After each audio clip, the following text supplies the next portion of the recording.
इसी महीने 20 अगस्त से बिहार में भूमि सर्वेक्षण शुरू हो गया है।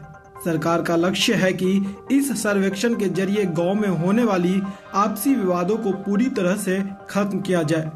इसके लिए सरकारी कर्मचारी जमीन से जुड़े अहम कागजातों की जांच पड़ताल करने के बाद उस जमीन को उसके सही मालिक के हवाले करेंगे।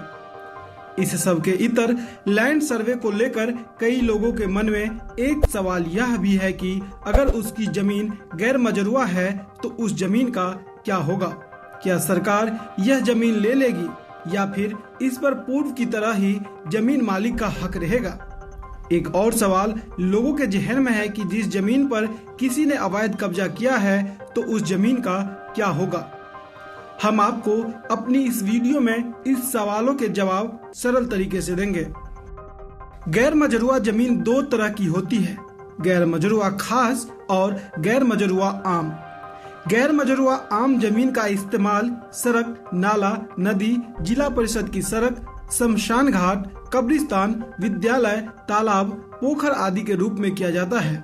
इसके अलावा कुछ जमीनें ऐसी होती है जो पड़ती जमीनें होती है, यानी उसे खाली छोड़ दिया जाता है। सरकार इस पर कुछ भी नहीं करती है। ऐसी जमीन को गैर मजरूआ आम खाता में दर्ज किया जाता है। जो गैर मजरूआ आम जमीन है जिसे सामान्य भाषा में सरकारी जमीन कहा जाता है, उस जमीन का मालिकाना हक सरकार रखेगी।